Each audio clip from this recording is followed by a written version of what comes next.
Hey everyone, how's it going? Welcome to my look at the Silent Hill chapter of Dead by Daylight, chapter 21. We're going to be looking at the perks first. So we'll look at Cheryl's perks and Pyramid Head's perks. Let's get into it. Let's look at Pyramid Head, see how those perks are. So the first perk we've got for Pyramid Head is Forced Penance. Those who stand in the way of duty will suffer harsh judgment. Survivors who take a protection hit are inflicted by the broken status effect for 40, 50 and 60 seconds depending on the tiers. I think this can be quite good. You do get a lot of survivors who like to jump in, they like to take protection hits to try and get people off the hook. Not too bad, you know. It stops that person getting away and healing. At the same time, I don't think it's going to be incredibly useful because realistically, I think only really survive with friends are the ones that'll take protection hits. And in a team of solo players, you rarely get that protection from someone getting hooked. It's a good counter to things like Breakout and people who like to Savo a lot. But again, how many times do you actually see those builds in games? I think it will be quite good in some perk builds, but we'll have to wait and see, give people a bit of a chance to get used to it and bring it out and mix it up with other perks. The second perk we've got is Trail of Torment, sorry. And this one is you guide your victims along a path of pain and punishment. After kicking a generator, you become undetectable for 16 seconds. During this time, the generator's aura is revealed in yellow to all survivors. Trails of Torment, it will be triggered from the 80, 70 and 60 seconds, depending on the tiers again. I don't know how to feel about this perk. I think it's a weird one. You know, obviously you get the undetectable status, which is quite good. Maybe it'll give you the chance to sneak up on someone. You could potentially kick the generator and then hide around a corner and wait to see if the person comes back and gets back on it. But then the problem is, because the generator is revealed in yellow to the survivors, there's a good chance they're not going to come back to it. So I think this perk, what I'd like to see changed, I think, would actually have the yellow aura taken away. And I think the perk would be a lot better. I think it would be a lot more fair to the killer. You know, I think it would be better that survivors had to learn themselves not to go back to a generator that's just being kicked. I'll give it a few seconds, I'll search the area, you know, give that killer a bit of pressure, a bit of time to do something else, rather than what's happened at the moment, which is, oh, well, that generator's yellow, so I'm not going to go to it. I don't know, that's just my opinion on it. That's what I think. I think the yellow aura should be taken away, and I think it would be a better perk. The last perk we've got is Deathbound. Deathbound's probably one of my favorites. So those whose lives are intertwined in darkness are destined to suffer together. Sorry about that. When the survivors heal another survivor from one health state at least 32 meters away from the killer, the survivor performing the healing action will scream, revealing their location and activating Deathbound for the next 60 seconds. During that time, the survivor will suffer from the Oblivious status effect when further than 16, 12 or 8 meters from the healed survivor. I actually like this perk. And the reason I like it is because it goes really well with Nurse's Calling. If you have a Pyramid's ability to hit people through walls, Nurse's Calling's quite good. You can get multiple hits on survivors who are healing in your range of the aura. At the same time, if people learn to just heal outside of Pyramid Head's aura and decide they're not going to do that because it could use his ranged attack, you can use Deathbound to find out where they are, because it'll prop when they finished healing. I think it's actually quite a good perk.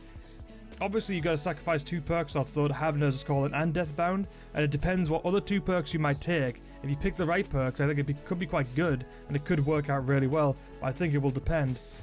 Well, that's Pyramid Head's perks, so let's move on next to Cheryl's perks. So first off, let's start with Soul Guard. You have been through immense hardship and you're stronger for it. Gain the Endurance status effect for 4, 6 and 8 seconds after being healed or having recovered from the dying state. During this time, any damage that would put you in the dying state will instead apply the Deep Wound status effect. You have 20 seconds to mend yourself if you take any damage while affected by the Deep Wound effect, or if the timer ends, you are immediately put into the dying state. While affected by the Cursed status effect, you can fully recover from the dying state. Now, this perk's an interesting one. I think it's really good paired with Unbreakable, so you can get up a lot faster. The problem I've found is that a lot of killers tend not to run hex perks anymore because they get found really quickly, and you've got to be affected by that hex perk for it to work. For example, Ruin now, you have to have touched a generator and get affected by the status effect. I think this perk would have been way better before Ruin got changed, because every killer used to run Ruin then, and you instantly get affected by it the second you got a skill check on a generator. I think back then it would have been great. At the same time, if you do this and a killer is running a hex that you are affected by, then you have to understand that you basically have a no mither effect. If you put Unbreakable on there as well, you can get yourself up and down as much as you want.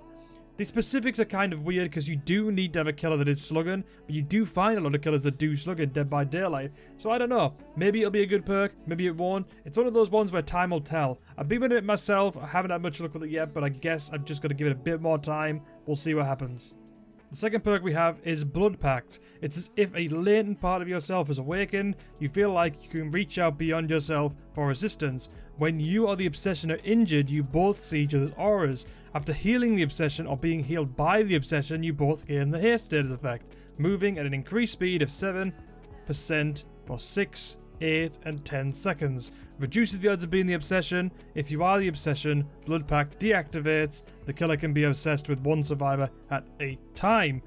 Blood Pact, I don't actually know. I think it's one of those perks where it'll be best used at a hook. If you're at the hook and the killer's coming back and you're close to getting that heal done and you're thinking, you know what, well, we're going to have to take probably a hit here. You get that, you get that heal and the killer keeps coming after you. I think it'll be good for that.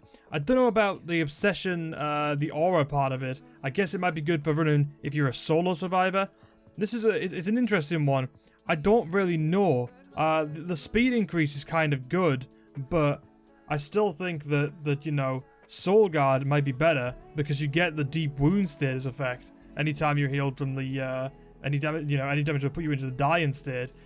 I just think that would be better than Soul Guard, or would be better than Blood Pact. I'd rather run Soul Guard than Blood Pact. That's all I can really say about it. The third perk is Repressed Alliance. You are accustomed to being haunted by malicious forces, and you've begun using it to your advantage. Repressed Alliance activates after repairing a generator for a total of 80, 70, and 60 seconds. When repairing a generator while Repressed Alliance is active, press the Activate Ability button to call upon the entity to block the generator for 30 seconds, after which Repressed Alliance deactivates. Affected generators will be revealed to the survivors by a white aura. Now, Repressed Alliance is your basic perk, I think mainly aimed at stopping things like Pop Goes the Weasel, because a killer might hook someone, you're on your last generator, you're about to get it finished, you're almost there, you're thinking, I'll finish this, maybe get my adrenaline, and then go for the unhook, but the killer's coming over, he's got Pop, if he hits it with Pop, he's going to repress it backwards, or if the killer's got Ruin and you want to go for the save, something like that. I think that's what it's intended for. So it might be good, but it seems more of a perk to troll the killer if he comes over and tries to kick the generator.